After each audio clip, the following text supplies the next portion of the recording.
Estamos de volta para mais um programa O Perito. Sou Ansel Lankman, engenheiro especializado em perícias em condomínios.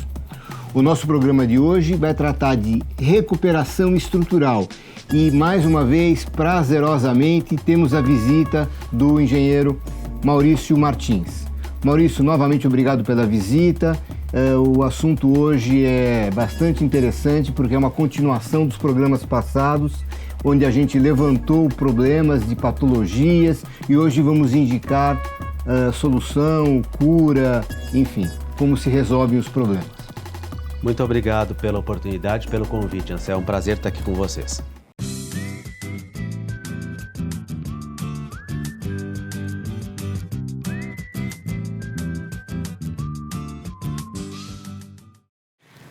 Nós falamos bastante sobre patologias, sobre erros de construção, defeitos de concretagem e defeitos de manutenção, que implica em armaduras expostas e toda sorte de problemas que ao longo do tempo afeta as estruturas.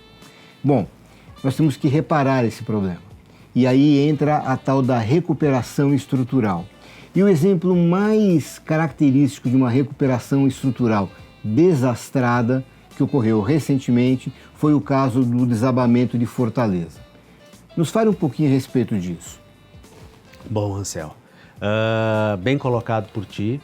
A recuperação, ela exige um conhecimento específico e importante do profissional que vai executar e que vai planejar essa recuperação e precisa ter um entendimento muito claro também das causas da patologia, porque eu não trato bem se eu não sei exatamente o que aconteceu.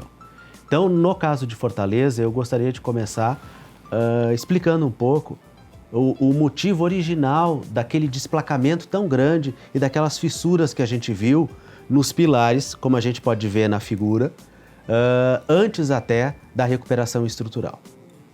Então, Ansel, a corrosão, ela é um fenômeno físico-químico, ou seja, existe uma reação eletroquímica que acontece e geram produtos de corrosão. Como a gente pode ver na figura, os produtos de corrosão gerados, eles têm um volume maior do que o aço original. Como esse volume é maior, ele tende a expandir. Expandindo, ele gera uma tensão dentro do concreto. Então, essa corrosão iniciando, a gente sempre fala, comumente falando, síndico, que a corrosão inicia de dentro para fora. Então, a corrosão começa dentro da armadura, os produtos de corrosão são gerados, eles são expansivos, ou seja, eles ocupam um volume maior do que o aço original e acabam tensionando o concreto ao seu redor. Tensionando o concreto, eles vão gerando fissuras e essas fissuras acabam ficando aparentes, como a gente vê na base e no desenvolvimento do pilar do caso de Fortaleza. Isso acontece sempre que um material ferruginoso ele oxida. Por exemplo, é muito comum ver vitrôs antigos que as peças de ferro começam a enferrujar, elas se expandem, pressionam o vidro até que o vidro acaba estourando. É uma coisa muito semelhante. Exatamente. E a gente vê como é aleatória a corrosão. Um vitrô com a sua estrutura corroída, a gente vê, parece que borbulha a corrosão. Tem bolhas assim que acabam se formando e realmente todas mais expansíveis do que o ferro ou o aço original. Então sempre vai gerar uma tensão. E dentro do concreto é a mesma coisa. E essa tensão ela é grande e chega até a romper o concreto. Ela chega a romper o concreto, que foi o caso que aconteceu em Fortaleza. O que acontece quando rompe o concreto?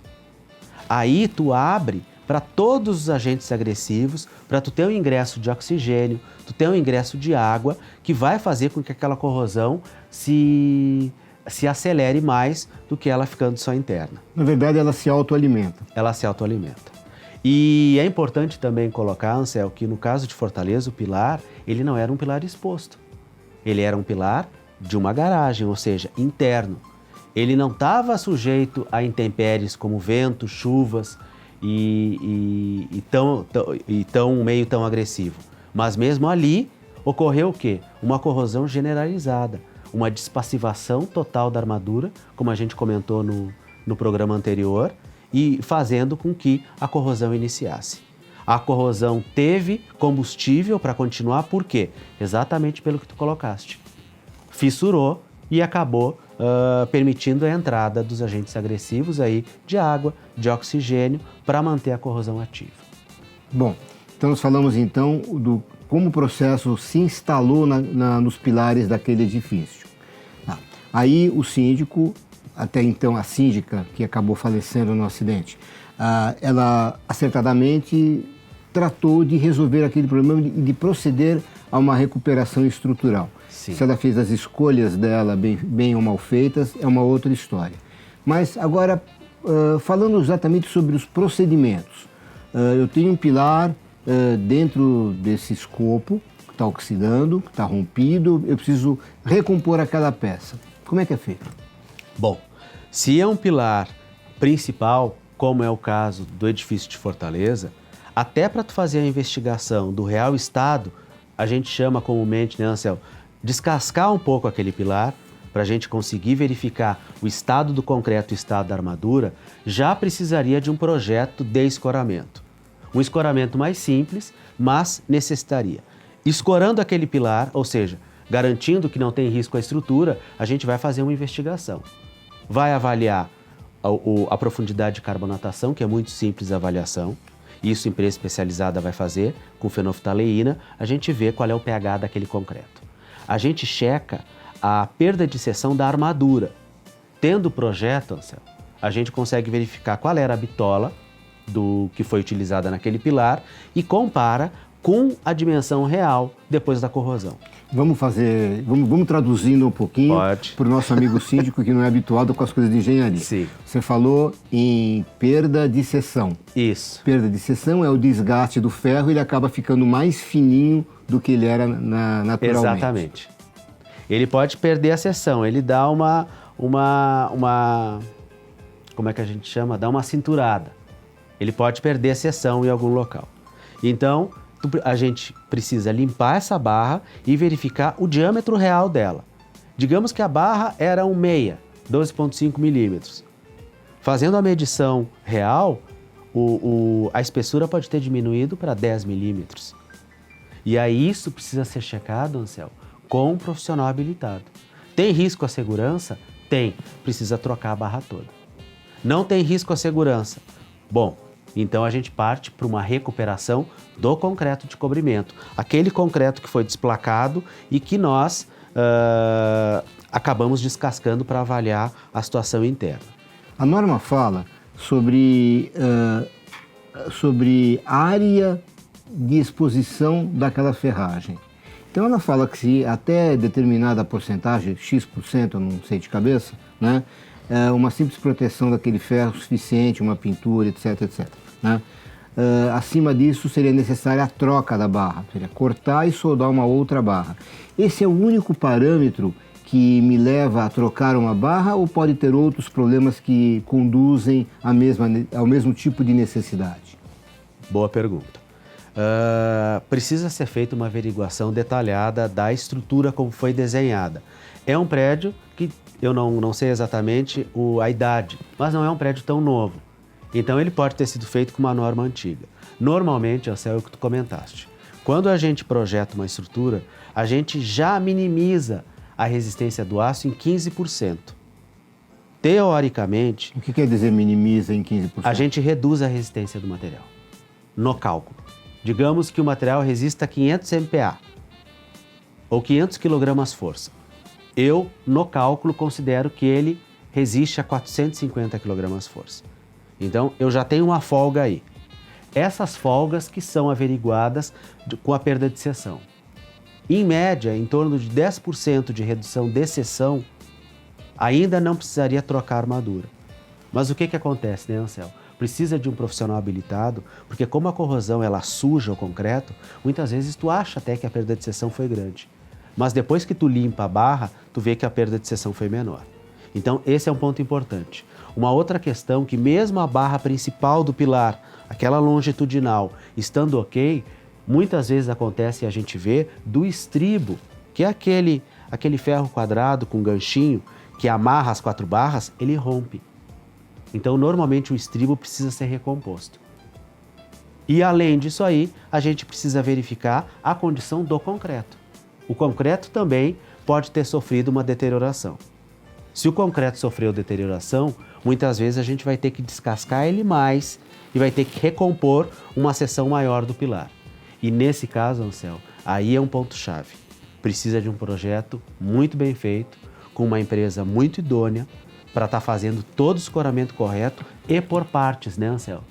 A gente nunca vai fazer uma recuperação de pilares, de vários pilares principais ao mesmo tempo. A gente vai fazendo faseado até para não sobrecarregar a estrutura, que vai ter que redistribuir as cargas nesse momento aí de recuperação. Agora você veja que coisa curiosa. Todos nós estamos habituados com projetos de edificações, projetos de ponte, projetos de coisas que vão ficar definitivas. Quando você fala em projeto de escoramento, escoramento é um reforço que eu estou fazendo em caráter provisório para poder fazer uma obra e uma vez concluída eu vou retirar aquele escoramento. Então, está falando de projetar uma coisa transitória, por pouco tempo, né? Você explica melhor o que é o projetar o escoramento. É ver com o que eu vou escorar, que peças que eu vou escorar, onde eu vou colocar as escoras e principalmente onde eu vou apoiar essas escoras. Se eu não vou apoiar ela, por exemplo, numa base que não seja frágil, que não vai me dar aquele apoio que eu quero, que de repente aquela escora está lá, mas sem função, porque ela vai afundar porque a base não é boa. É por aí, não é? Exatamente. Excelente pergunta, Anselmo. E um bom exemplo que a gente pode dar é também o viaduto da Marginal do Rio Pinheiros. Para macaquear aquela pista que desceu, foi preciso fazer uma fundação específica para o escoramento, onde eu coloquei um macaco hidráulico para subir a laje do viaduto. Então esse ponto que o Anselmo colocou é importantíssimo. Além de um projeto bem feito, onde está apoiando?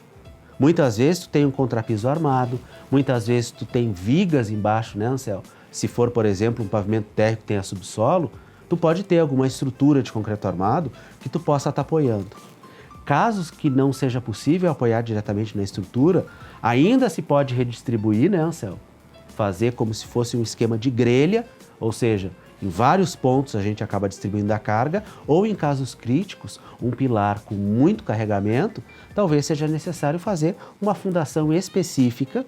A fundação é para um escoramento temporário, mas a fundação vai ficar lá, a gente não vai retirar, mas uma fundação para a gente conseguir estar executando um escoramento com segurança, porque a função do escoramento é garantir que aquele reparo seja feito com segurança e que a estrutura se mantenha intacta. Maurício, esse assunto recuperação estrutural é muito bacana, muito interessante, relevante, só que também é extenso. Vamos dar uma pausa e voltamos para a segunda parte do programa Recuperação Estrutural.